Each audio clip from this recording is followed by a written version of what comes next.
wabarakatuh. Alhamdulillahirrabbilalamin. Wassalatu wassalamu ala rasulillah sallallahu alaihi wasallam wa ala alihi wa sahbihi wa man ihtada bihadihi wastanna bisunnati ila yaumiddin. Inna ahsanal hadits kitabullah wa khairal hadi hadi Muhammadin sallallahu alaihi wasallam wa khairal umuri muhdatsatuha wa kullu bid'atin dhalalah wa kullu dhalalatin finnar. Allahumma dhakkirna minhu ma nasina wa 'allimna minhu ma jahilna wa aslih anfusana wa ja'al Qur'ana akhlaqana. Alaika tawakkalna wa ilaika anabna wa ilaikal masir. Amma ba'd. Alhamdulillah, muslimin dan muslimat yang dirahmati Allah Subhanahu wa taala sekalian, sama-sama kita syukur kepada Allah Subhanahu wa taala.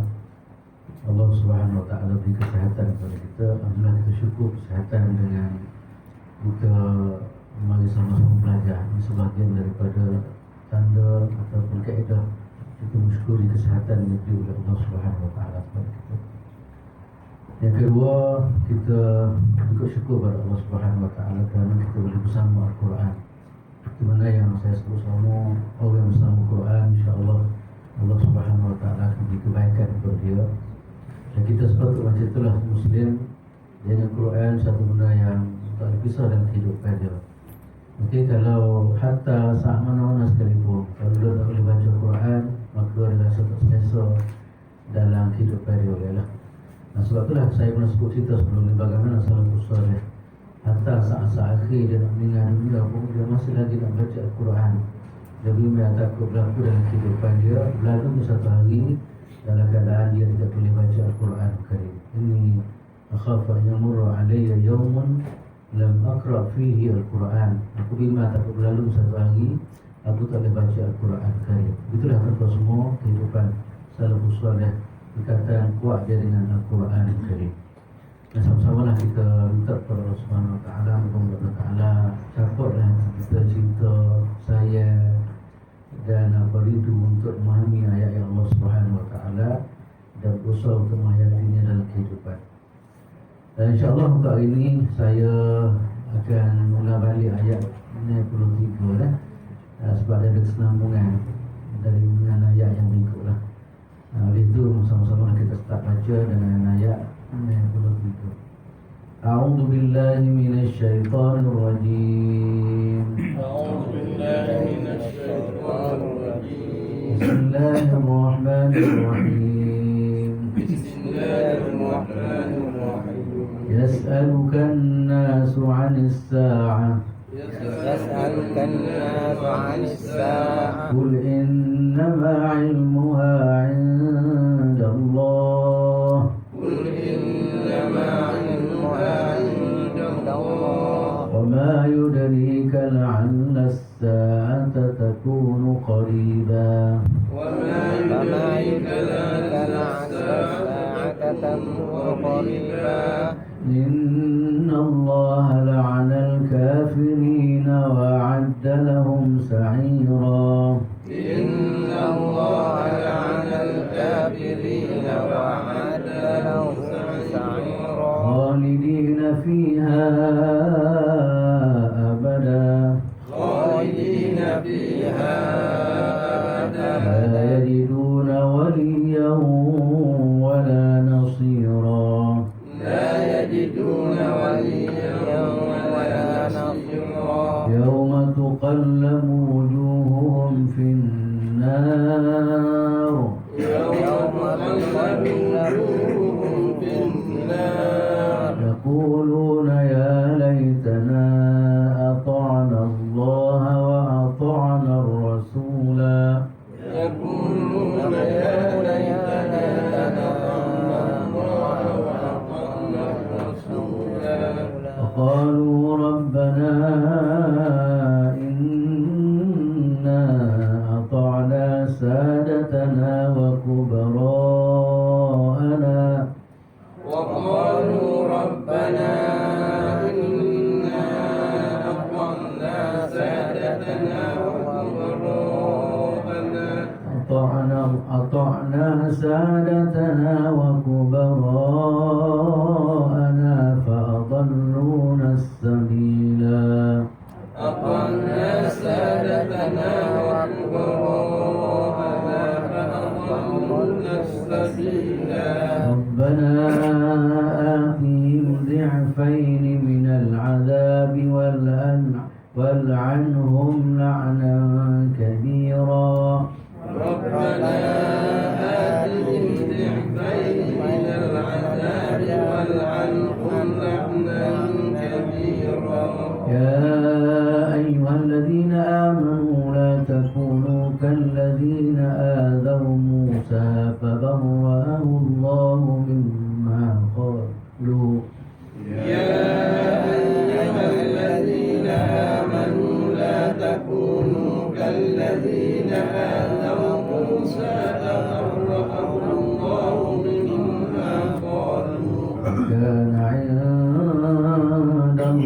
الله وجيها وكان عند الله وجيها يا أيها الذين آمنوا اتقوا الله وقولوا قولا سديدا يا أيها الذين آمنوا اتقوا الله وقولوا قولا سديدا يصلح لكم أعمالكم ويغفر لكم ذنوبكم يصلح لكم أعمالكم ويغفر لكم ذنوبكم ومن يطع الله ورسوله فقد فاز فوزا عظيما ومن يطع الله ورسوله فقد فاز فوزا عظيما إنا عرضنا الأمانة على السماوات والأرض والجبال إنا عرضنا الأمانة على السماوات والأرض والجبال فأبين أن يحملنها وأشفقن منها وحملها الإنسان والجبال فأبين أن يحملنها وأشفقن منها وحملها الإنسان إنه كان ظلوما جهولا إنه كان ظلوما جهولا ليعذب الله المنافقين والمنافقات والمشركين والمشركات ليعذب الله المنافقين والمنافقات والمشركين والمشركات ويتوب الله على المؤمنين والمؤمنات ويتوب الله على المؤمنين والمؤمنات كان الله غفورا رحيما وكان الله غفورا رحيما. Alhamdulillah kita dapat selesai banyak baca Quran soal zaman ini sampai habis. Muslim dan muslimat yang dirahmati Allah Subhanahu wa taala sekalian, insyaallah kita akan teruskan huraian ataupun cuba memahami ayat-ayat kita baca pada pagi ini. Dan kalau lepas kita dah baca ayat yang ke-60 63 iaitu berkaitan dengan hari kiamat. Di mana kita dah sebut bahawa ni ayat ni ada kaitan dengan ayat 19. Kalau sebelum tu Allah Subhanahu wa taala menceritakan tentang apa dia ni 3 golongan, iaitu orang musyrikin yang menyakiti Allah dan Rasul, kemudian yang kedua adalah orang yang menyakiti orang beriman, yang ketiga adalah munafik. Di mana nak kehidupan mereka adalah kehidupan dunia, mereka dihina, kemudian mereka dilaknat, dihina, kemudian dibunuh di mana saja mereka berada. Ini bagaimana kesengsaraan mereka dalam kehidupan dunia lah. Dunia dah kena dah. Dunia dah orang pandai hina pada dia orang. Dan kita akan tengok bagaimana apa yang akan berlaku pada hari kiamat, bagaimana keadaan dia orang. Maknanya hukuman dikenakan kepada mereka bukan hanya berlaku di kehidupan dunia. Kalau dunia saja habis tak apa, tapi benar-benar akan dibawa kepada Allah pada hari akhirat, di mana mereka akan dimasuk dalam neraka Allah Subhanahu wa taala. Di mana ayat yang 63 ni dia bicara tentang persoalan berkaitan hari kiamat lah. Dan sa'aluka an-nas ba'anis sa'ah. Di mana orang pada masa itu dia tanya Nabi SAW tentang hari kiamat. Biasanya tanya-tanya nak tahu maklumat kan, tapi pertanyaan yang ditanya oleh orang ni, orang pada masa Nabi SAW, pertanyaan ada bentuk berbagai-bagai. Orang musyrikin kata Makkah al-Mukarramah, dia tanya Nabi kaitan hari kiamat ni, tanya dalam bentuk menyanyi lah. Bagi dia tak mungkin akan berlaku di hari kiamat. Sebab kamu bila manusia dah mati ke apa semua, dah jadi rupuk ke apa semua, dah tulah tak mana ke, bagaimana benda tu, segi logiknya bagaimana benda tu akan berlaku semula. Sebab itulah dia tanya Nabi, tanya dalam bentuk hina lah, dalam bentuk menyanyi. Sebab persoalan berkaitan hari kiamat ini sentiasa disebut dalam Al-Quran Karim. Manusia akan dibangkit semula oleh Allah Subhanahu wa taala, manusia akan dihisab, manusia akan dihukum oleh Allah Subhanahu wa taala. Sebab itulah dia orang yang rasa nyanyi lah. Persoalan Nabi pun persoalan adalah bentuk nyanyi. Kemudian yang kedua pula, orang munafik di kota Madinah pula ada soalan, dia tanya Nabi soal kiamat, tapi soalan dalam keadaan ta'anutan, maknanya soalan dalam keadaan angkuh. Bukan nak percaya tak, tapi soalan hanya sekadar nak tunjuk keangkuhan dia. Yang tiga boleh jadi di kalangan ahli kitab yang putih ditanya Nabi, dia cuba nak uji Nabi. Betul ke jawapan hari kiamat sebenarnya terdapat dalam kitab Taurat yang mereka beriman? Itu persoalan-persoalan yang berlaku macam itulah. Contoh semoga kita perhati pada hari kiamat ni, di antara isu yang dibuat oleh para anbiya alaihi wassalatu wassalam. Dia buat isu besar dalam setiap nabi, utama sekali keimanan kepada Allah Subhanahu wa taala. Yang kedua pula ialah isu berkaitan hari akhirat. Ini dua isu yang dibawa oleh para anbiya alaihi wassalatu wassalam, dan nabi pun bagi tumpu dua perkara ni lah. Lepas tu kalau kita perhati dalam Quran, semasa Nabi sallallahu alaihi wasallam berada di kota Makkah Al-Mukarramah, penumpuan dia kepada permasalahan akidah, antara isu dan isu berkaitan masalah hari kiamat. Sebab itulah tuan-tuan semua, beriman pada hari kiamat ni sebenarnya dia adalah satu pulangan besar kepada manusia lah. Sebab kalau manusia di bumi pada hari akhirat, maka diri dia akan terurus. Dia kata lain, dia akan jaga diri dia, dia cakap, kalau dia buat apa, dia akan jaga sungguh-sungguh. Sebab dia rasa di sananya hari kebangkitan, hari akan ditanya oleh Allah Subhanahu wa taala. Yang kedua pula hari kiamat, kalau benar-benar masuk dalam hati manusia, manusia akan berlomba untuk buat kebajikan. Sebab dia faham maknanya apa yang dia buat akan dinilai, apa yang dia buat akan dihargai oleh Allah Subhanahu wa taala. Lepas tu kadang-kadang para sahabat ni memang berlomba untuk kebajikan. Kadang-kadang bergubuk. Semaya sah pertama kadang-kadang bergubuk. Dan kita ni belah dulu kena mula. Ataupun kadang-kadang dalam semua keadaan, kadang-kadang belanja infak dan sebagainya. Hatta kadang-kadang semua sahabat kadang-kadang tak ada nak mandi wajib, tak ada nak makan watah masmuti, takut bimbang lambat mati syahid dia dan Allah SWT, sebab dia nak pada habuan yang akan diberi oleh Allah SWT di dunia akhirat. Sebab itulah pasal akhirat ni, kalau benar-benar masuk dalam hati kita, maka dia cukup tuan-tuan semua untuk jaga diri kita. Dan masalah sekarang, kenapa manusia ni berana? Kenapa manusia ni rasuah? Kenapa manusia ni dia ni sibuk dengan dosa-dosa? Sebab dia tak yakin sangat apa yang akan berlaku dari kiamat. Sebab itulah apabila kiamat ni, hari kiamat, hari kebangkitan ke apa semua ni, tuan-tuan semua benda tu meresap dalam diri dia, maka dia akan bertindak, dia akan membuat segala-gala ke mana yang dikehendaki oleh Allah Subhanahu wa taala. Kita mari mengaji hari ni kerana kita rasa di sana hari akhirat. Kalau mana kita mari mengaji, kita buat kebajikan, kita bangun sembahyang subuh, kita bangun awal, kita mulai dan sebagainya, sebab kita nak habuan yang disediakan oleh Allah Subhanahu wa taala hari akhirat. Itu sebenarnya tuan-tuan semua cerita yang besar sangat. Isu kiamat atau isu akhirat ni menjadi isu yang utama di kalangan para anbiya alaihi wassalam. Cuma bila berlaku tu memang tak ada orang tahu lah. Qul innama ilmuha indallah. Quran jelas dalam Quran, ada banyak tempat dalam Quran ni memang isu tentang bila berlaku kiamat semua tak tahu berlaku. Qul innama ilmuha indallah, ataupun inna sa'ata yas'alunaka 'anis sa'ati ayyana mursaha. Qul innama ilmuha indallah. Maknanya semua kaitan dengan berlakunya kiamat tak ada orang tahu. Hatta Nabi pun, hatta malaikat pun, hatta siapa-siapa pun tak diketahui. Sebab itulah masa cara rintil, cara tepatnya tak diketahui hanya kecuali hanya apa dia ni benda ni dan dia dalam ilmu Allah Subhanahu wa taala. Sebab itulah tidak menjadi satu keaiban lah di kalangan para anbiya, walaupun dia tak tahu benda-benda ini. Benda ni memang tak dia tahulah. Benda macam ni tidak diketahui kecuali Allah Subhanahu wa taala. Di mana yang saya sebut pada minggu sebelum ni, kata Nabi pun mari yang diberi alaihissalam, dan hadis yang panjang, kalau kita belajar dalam hadis apa dia Arba'in, hadis yang kedua tu, hadis Sayyidina Umar Khattab radhiyallahu taala anhu, di mana cerita bagaimana Jibril mari dalam bentuk rupa manusia berjumpa dengan Nabi.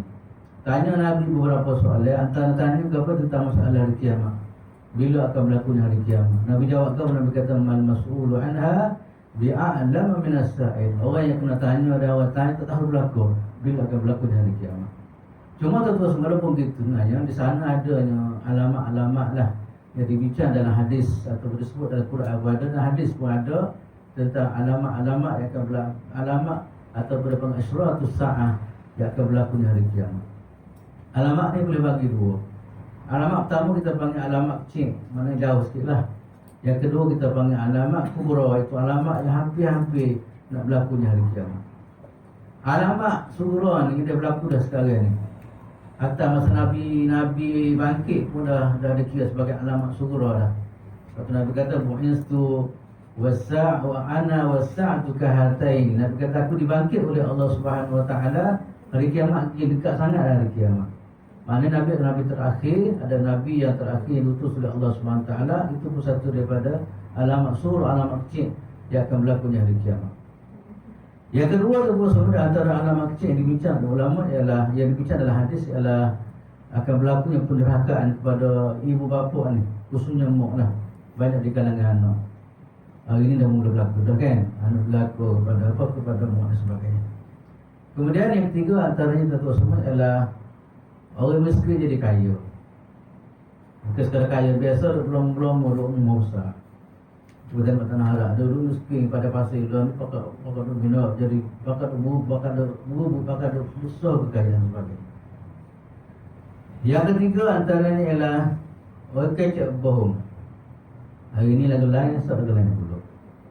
Bagi banyak mengalah, bohong politik ada politik, bohong itu begitu juga. Dah kecek tu semua hari ini gitu, esok lagu lain. Semua dari kita kata dia, yaqulu rajul af'alu ghadan fa idza ja'a ghad qad khalafa qawlu fa'lam. Kata dia satu orang kata dia kecek, esok saya akan buat gini, sampai esok dok. Kamu tak katalah atau perkara sebagainya. Yang berikut pula ialah turfa'u al-asrar, orang jahat diangkat jadi pemimpin. Hak molek melana lagi tapi pakat dua orang jahat jadi di atas. Orang ni kita bimbing apabila hak jahat di atas jadi usah habislah. Kita jadi mangsa kepada kerakusan, mangsa kepada kezaliman orang jahat ni. Dan ni berlaku bangetlah. Sekarang ni berlaku di Mesir sehari dua ni dari parlimen Mesir. Kalau satu kita mana-mana kerja-kerja yang menentang kerjaan boleh dipecat bila-bila masa. Biasa lah orang ahli dalam, biasa lah mana-mana kan. Tapi tak boleh nampak warna lain sikit, gua boleh pecat. Siapa satu undang-undang dia benarkan dari parlimen baru keluar. Maknanya mana-mana orang nampak nak ikut lain, dia boleh pecat bila-bila masa. Nak jadi macam dia berlaku. Mana boleh manusia kalau mana kan. Anak cerita ni satu kan. Kalau orang baik tu hijau gitu. Dah, siapa gitu dia boleh buat. Kemudian pula ialah tu semua ilmu diangkat. Kemudian kejahilan menguasai masyarakat. Waktu sini ngaji berlaku. Dah, tak ada majlis ngaji, pak majlis lain ramah. Dah, majlis maksiat ramah, majlis lau ramah. Tapi majlis untuk tingkatkan ilmu tak ada sangat. Kata lain berlakunya apa dia ni, kejahilan yang meluas. Walaupun kita tengok di sekitar mada perbendaharaan hebat, bangunan usaha apa, tapi manusia tak ada ilmu. Manusia tidak apa, tak ada. Kemudian tak ada maklumat, laku yang maklumat. Kemudian berikut pula ialah satu semua zina secara berlaku secara meluas. Zina pun apa dia ni, benda ni biasa dalam kadang-kadang kan. Kita tak cari ya, kalau kita cari memang banyak sangat benda gini berlaku.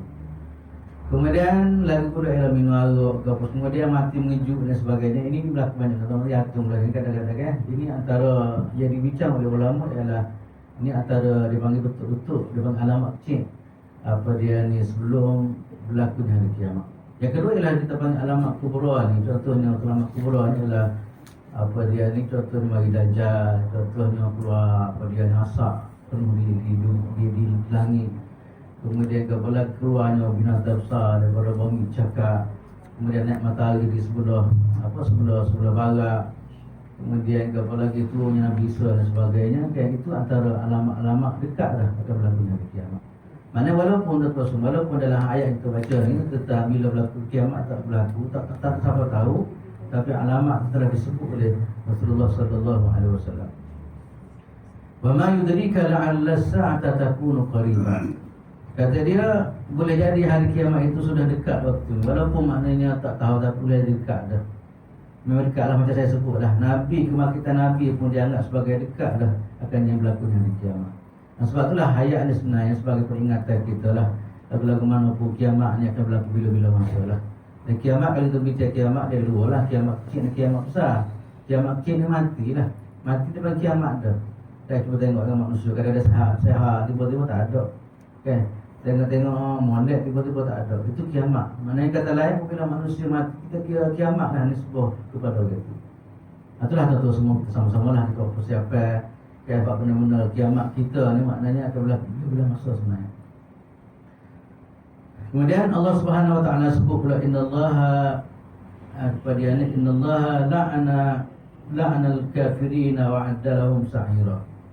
Kita bincang ayat depan tadi mana tahu bagaimana sikap munafik, sikap kafir kepada Islam kan, bagaimana dia orang yang menentang Islam, bagaimana dia buat kepada Rasulullah sallallahu alaihi wasallam. Walaupun bukti jelas kenabian, walaupun jelas kebenaran Islam, tapi dia orang yang memang tetap menentang Islam. Dan orang macam ni tuan-tuan semua Allah Taala buat rumuskan macam mana kehidupan dia orang ni. Innal kafirina innallaha la'anal kafirin. Dalam kehidupan dunia Allah Ta'ala laknat kafir. Laknat maknanya jauh daripada rahmat lah. Laknat maknanya dia at-tardu min rahmatillah, itu jauh daripada rahmat Allah SWT. Maknanya orang ni tak dapat rahmat. Walaupun kita nampak kehidupan dia senang dari segi zahirnya, walaupun kita nampak dia segi kedudukan dunia memang dia hebat, tapi dia orang ni tidak dapat rahmat daripada Allah SWT. Itu kita panggil laknat. Maknanya Ta'ala laknat. Maknanya kita paling bimbang sekali dalam kehidupan kita ni. Dan kita kena ingat tuan laknat ni bukan pada kafir saja, tak. Orang beriman bukan buat amalan-amalan yang boleh buat laknat, maka dia juga akan dilaknat oleh Allah Subhanahu wa taala. Kemudian akhirat, cuba tengok asal dunia akhirat dia wa'adda lahum sa'ira. Allah Subhanahu wa taala dia sedia pada hari kiamat dia ni dan menyediakan bagi mereka api yang menyala-nyala, itu neraka pada hari kiamat. Itulah tuan-tuan semua puncak dia ni kesengsaraan yang berlaku kepada orang yang disebut kafir ataupun orang yang taksir pada kebenaran.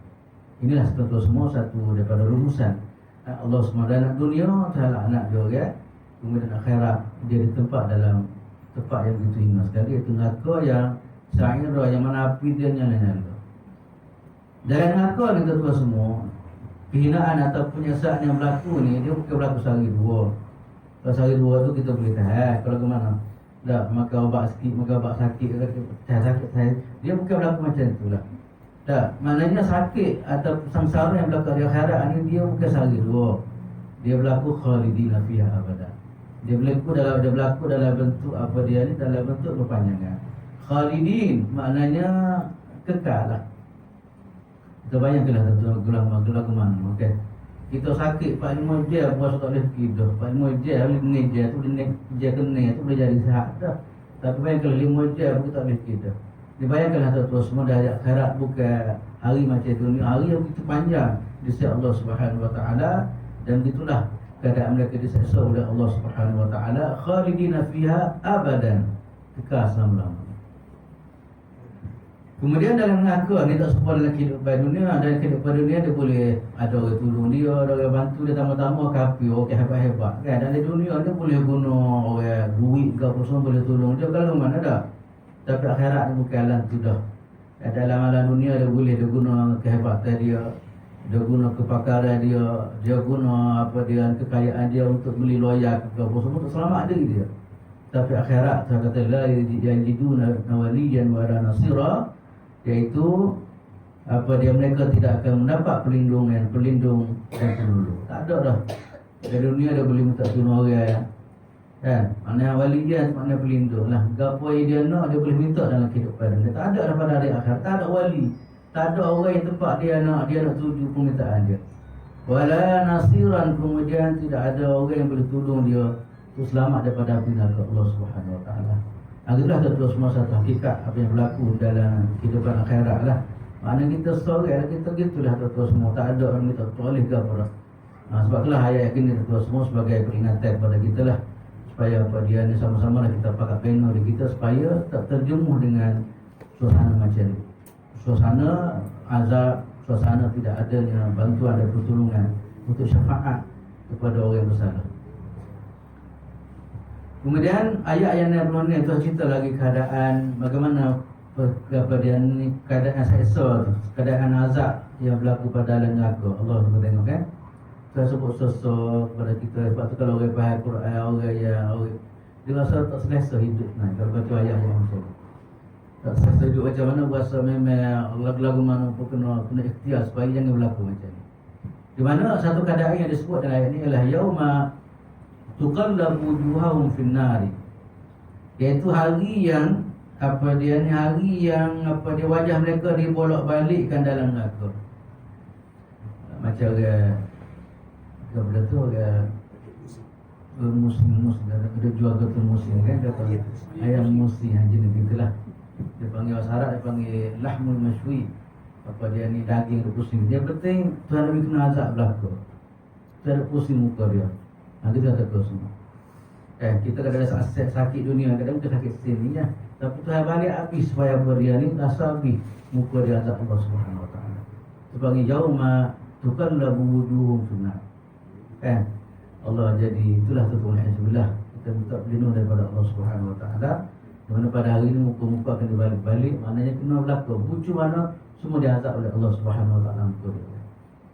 Dan kadang azab tu surga pun dia kecek, dia sesal pada masa tu kan. Tak begitu ialah sesal ni sekadar penyesalan ialah. Sesal sepatut berlaku dalam kehidupan dunia ni. Hanya itu satu penyesalan yang Tuhan tunjuk yang akan berlaku di hari akhirat. Sebab itulah Quran ni kata semua saya selalu sebut sama dia rahmat kepada kita sebenarnya. Dia cerita bagai-bagai begini. Supaya kita tak nak mengulangi benda yang berlaku dalam kehidupan kita. Kalau tak cerita bagai boleh jadi kita rasa tak bohong kali. Okey bohong kali kan. Tapi dia cerita bagai supaya kita buat persiapan, persediaan jangan berlakunya bagai-bagai. Gapo dia doa kepada Allah dia ada kecek dalam neraka tu. Yaquluna ya laitana ata'na Allah wa ata'na Rasul. Kata dia kepada dia, wahai kiranya dahulu kami taat kepada Allah dan taat pula kepada Rasul. Mari sesal adalah alangkah comelnya kata dia kalau masa dunia dulu aku taat kepada Allah Subhanahu Wa Taala dan taat kepada Rasulullah SAW. Mari benar menyesal. Mana banyak ayat Quran kita tengok satu bentuk penyesalan yang berlaku kepada manusia apabila kembali pada hari akhirat. Di mana kita baca dalam surah apa? Surah Jadah pada kan. Rabbana absarna wa sami'na farji'na na'mal salihan inna muqim. Minta nak klik semula dengan aku sampai dan sebagainya. Itu tuan-tuan semua di antara ungkapan yang dia orang sebut semasa dia orang dalam neraka Allah Subhanahu Wa Taala, ya laitana ata'na Allah wa ata'na Rasulah. Ya Allah kata dia comel benarkan dia kata dalam kehidupan dunia dulu dia boleh bagi tumpuan kepada mentaati perintah Allah Subhanahu Wa Taala dan mentaati perintah Rasulullah sallallahu alaihi wasallam. Itulah tuan-tuan semua kita alhamdulillah Allah Taala tu jalan kita daripada awal lagi kita boleh buat bagai-bagai gini. Cuma kita nak moga-moga benda ni berlaku semua dalam kehidupan kita ketaatan dan sebagainya dan benda ni jadi satu amalan kita sampai akhir hayat kita insya-Allah. Kemudian lepas tu pula tuan-tuan semua dia sebut sesal dia ata'na Allah wa ata'na Rasul. Cuma di segi bacaan kalau sama macam pendek dah.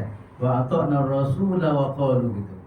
Dan kalau berhenti baca wa ata'na Rasul. Tapi kalau kita nak sambung wa ata'na Rasul wa qalu gitu. Macam dalam surah apa? Surah Al-Insan qawarira itu kan. Kalau berhenti qawarira, tapi kalau sambung kena pendek. Kan? Buat tempat ni dia beza kan, dia baca gitulah. Kalau kita nak sambung katakanlah ya laitana ata'na Allah wa ata'na Rasul wa qalu rabbana. Tapi kalau berhenti kena baca pendek. Kena baca biasalah dua halakat. Ata'na Rasulah. Kemudian lepas tu pula tuan-tuan semua ayat yang ke-67 ni wa qalu rabbana ata'na sadatana wa kubara'ana fa adalluna sabila. Dia sebut alasan dia sebab apa sebenarnya dia ni jadi gini. Kan? Dia jadi gini dia sebut alasan dia. Kan sebab apa dia masuk neraka apa semua ni antara alasan dia sebut apa dia. Kata dia dan mereka berkata ya Tuhan kami semuanya kami telah mentaati para pemimpin dan para pembesar kami. Lalu mereka menyesat kami dari jalan yang benar. Ada mula alasan lah. Sebab itulah manusia ni biasanya dia beralasan. Okay, sebab itulah tuan-tuan semua kadang-kadang kesilapan kita buat alasan kita tag demo ni bagi daripada kita yang salah. Kalau tak ada beri akal kita, kalau tak ada bagi ilmu kita kena mikir lah. Nak ikut orang, kena ikut acuan yang kita dengan ilmu yang diberi oleh Allah Subhanahu Wa Taala kepada kita. Sebab itulah kita kena mengaji molek, kita kena gabung supaya ikutan yang kita ikut benar-benar ikut ada apa dia ada panduan kita panggil. Kalau kita tak ada ilmu atau ikut budak tuli, kita ikut orang bawa lain, lah sekali masuk neraka kita pun gitu juga lah. Begitulah kaedah dia.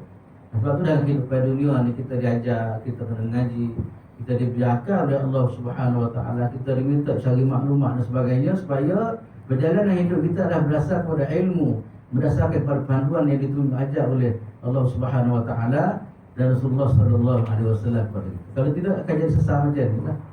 Dia sebut doa Tuhan kata dia, ya Allah kata dia hamba tu ikut pemimpin kami.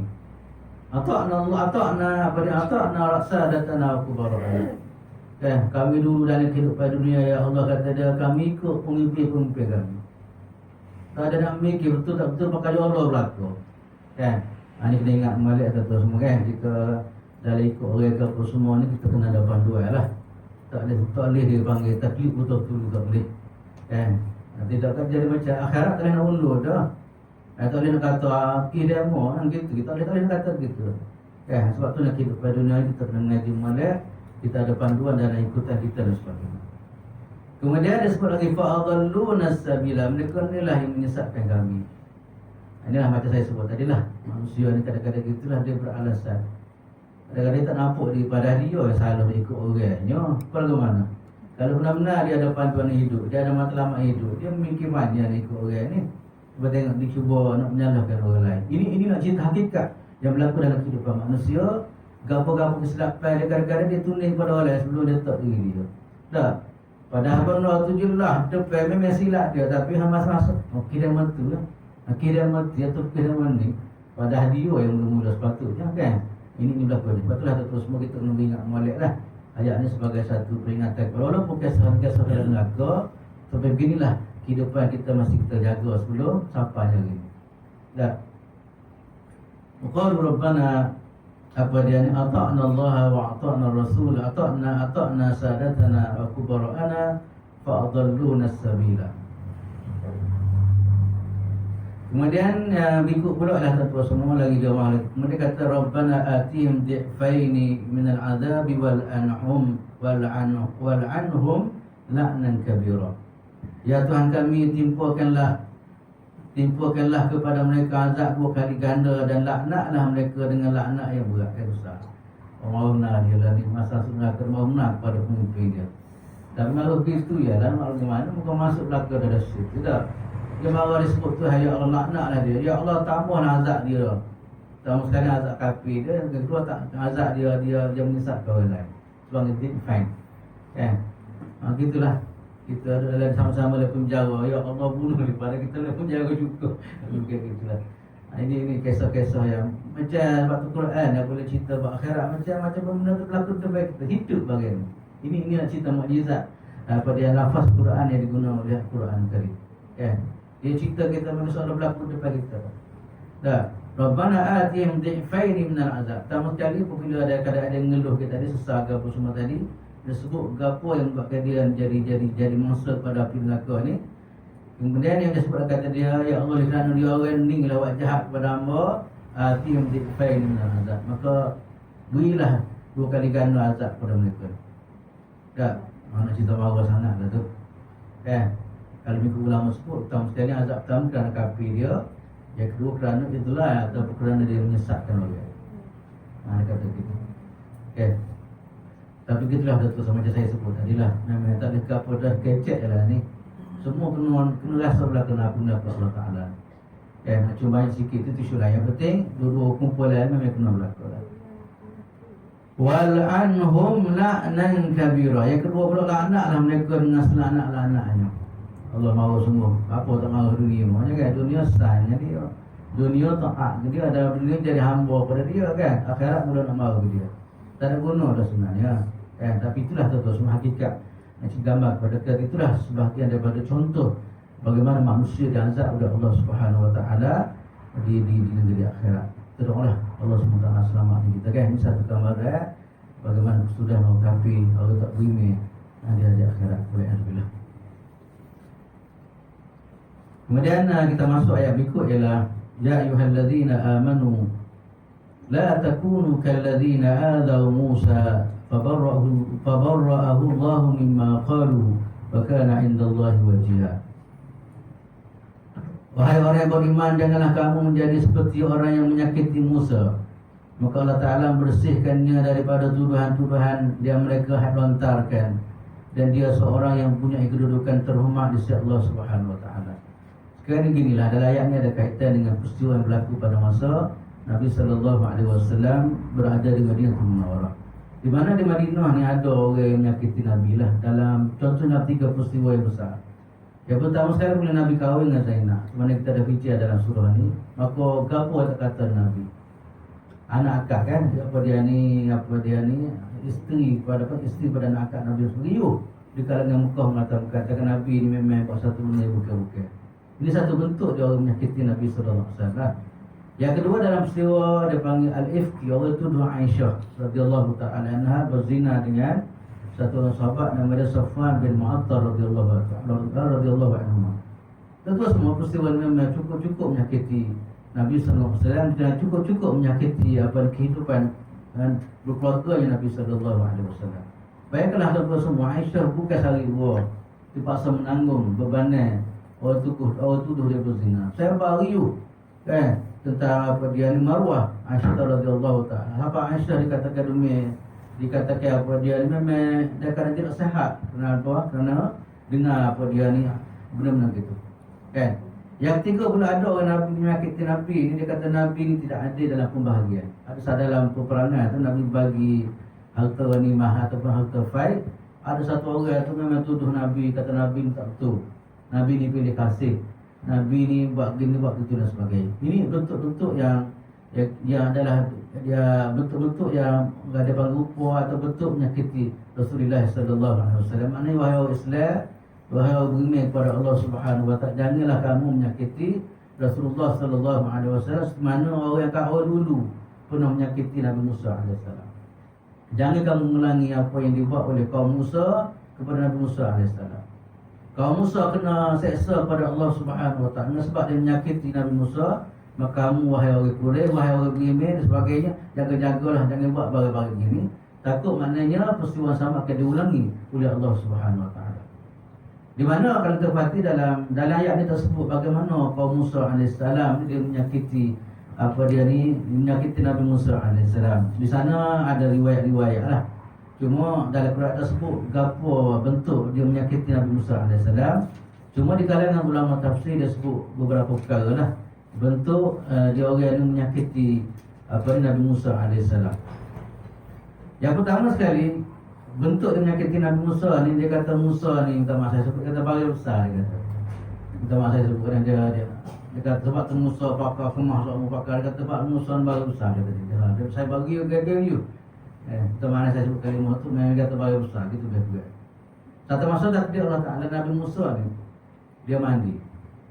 Yang ni jauh pada orang lah. Dia tak pakai dia di atas batu. Lepas batu tu jatuh.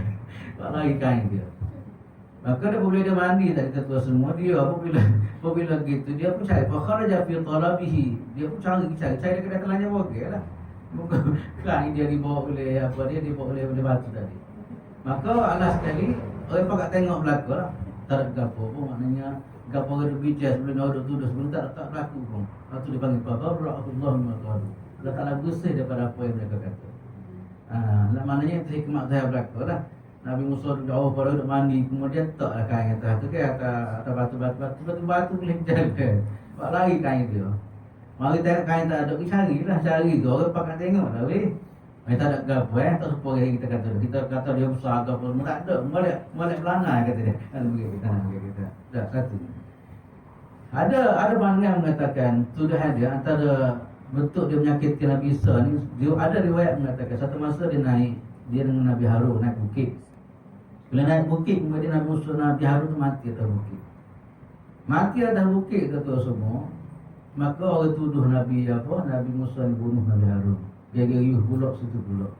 Biasalah orang bawa kebenaran, orang bawa apa dia panggil, orang bawa islah ke apa dia panggil. Memang kena uji soal terserah memang lah. Okay, orang bawa kebenaran, bawa orang dakwah apa semua ni kena bersedia, dia akan diuji oleh Allah SWT.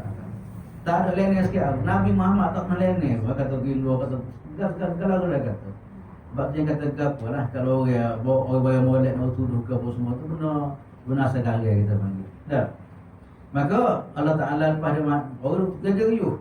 Datang kata Nabi Musa AS ni bunuh Nabi Harun. Last sekali malaikat Allah Ta'ala perintah kepada malaikat bawa Nabi Harun, kemudian ceritalah bagi tahu sebenarnya rupanya bukan Nabi Musa AS bunuh Nabi Harun.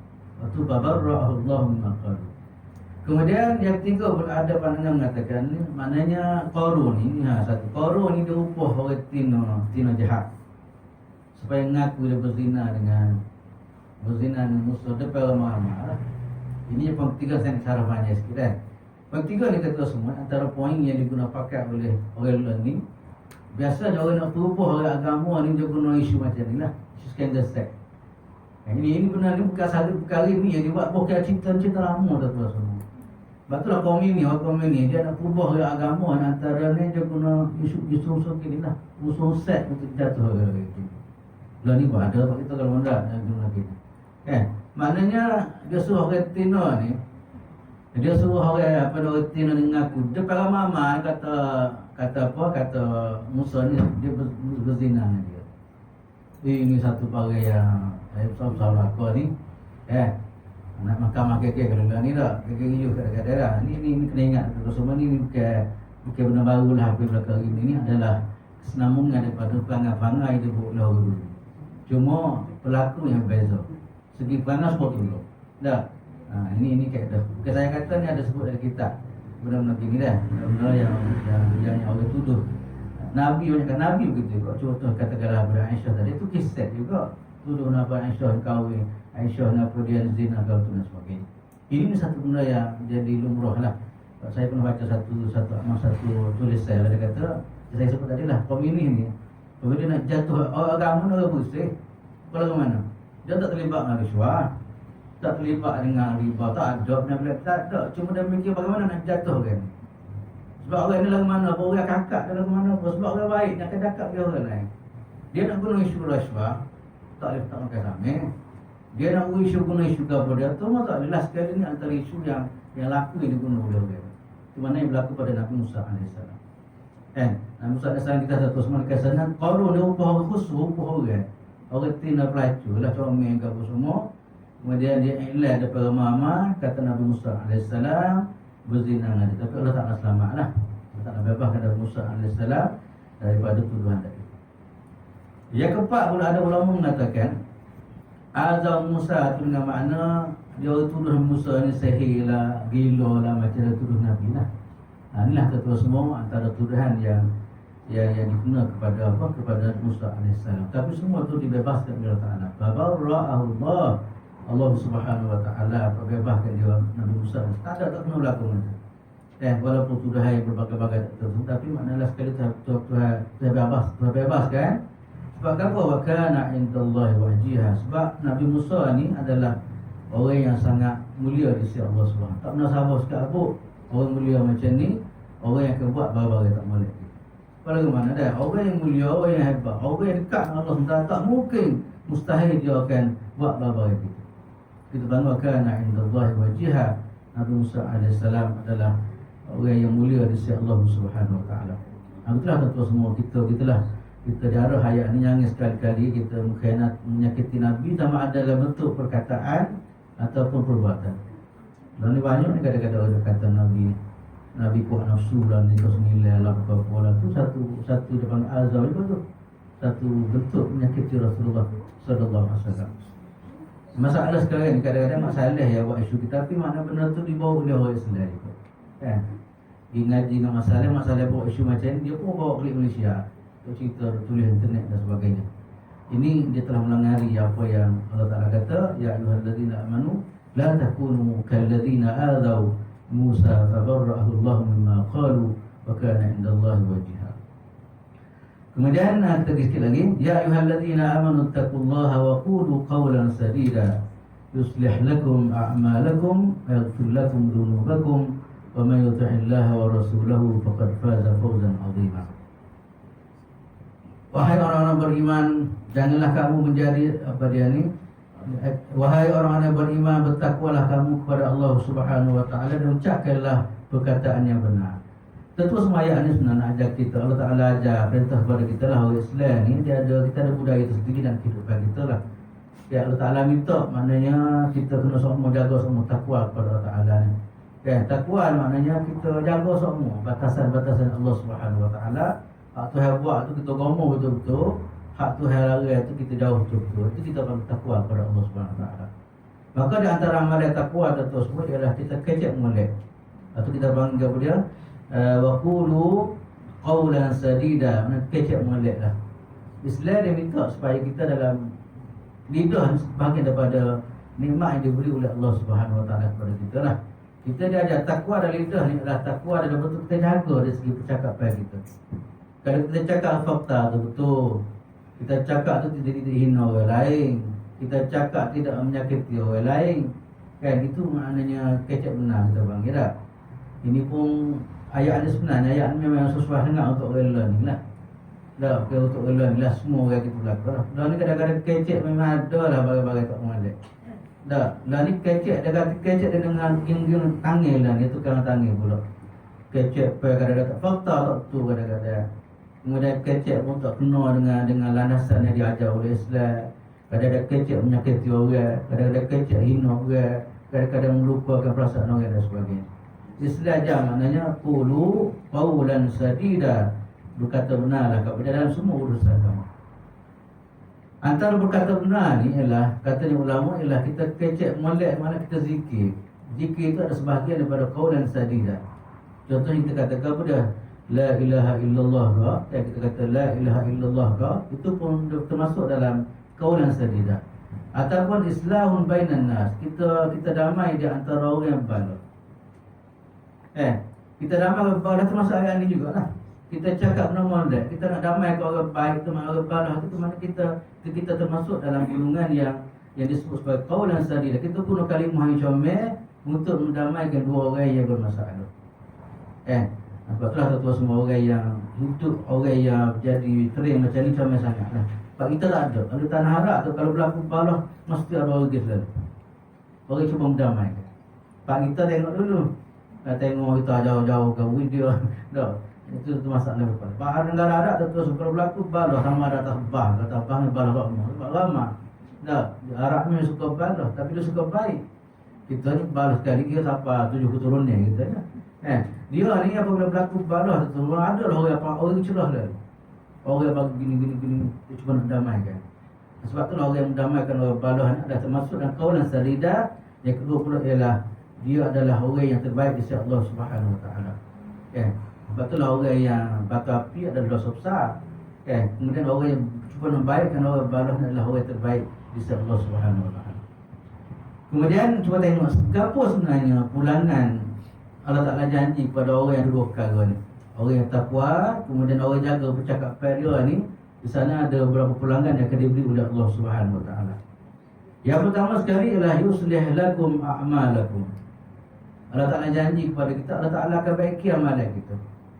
Ataupun ada tafsir mengatakan yuslih lakum a'malakum, maknanya amalan kita akan diterima oleh Allah Subhanahu Wa Taala.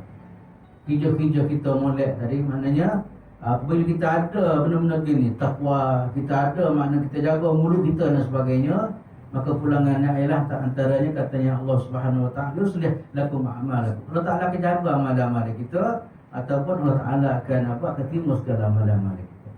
Itu yang pertama. Yang kedua pula ialah yaghfir lakum dzunubakum, iaitu Allah Subhanahu Wa Taala akan mengampunkan dosa-dosa kamu.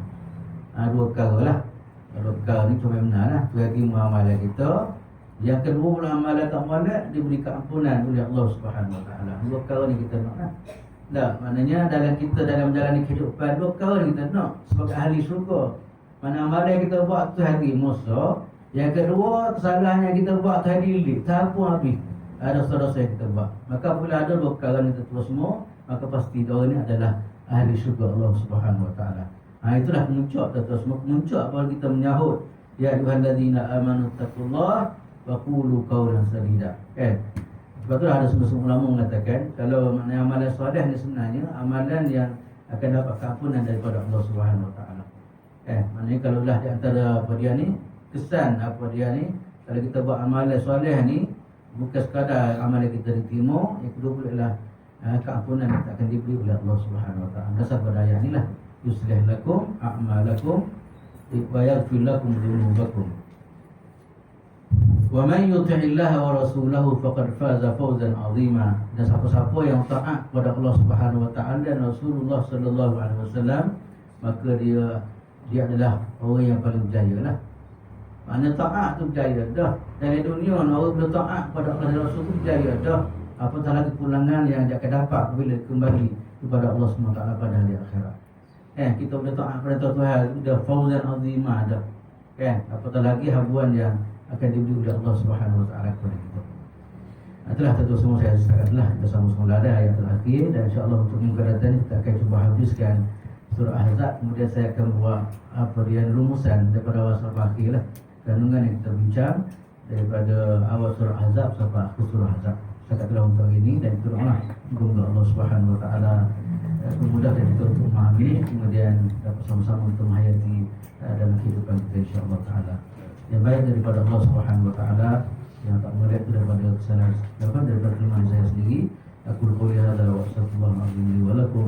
Wassalamualaikum warahmatullahi taala wabarakatuh. Bismillahirrahmanirrahim. Alhamdulillahirabbil alamin. Wassalatu wassalamu ala Rasulillah wa ala alihi washabbihi ajma'in.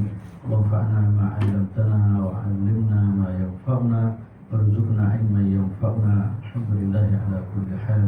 ونعوذ بك من حال أهل النار. اللهم اجعلنا من الذين يستمعون القول فيتبعون أحسنه.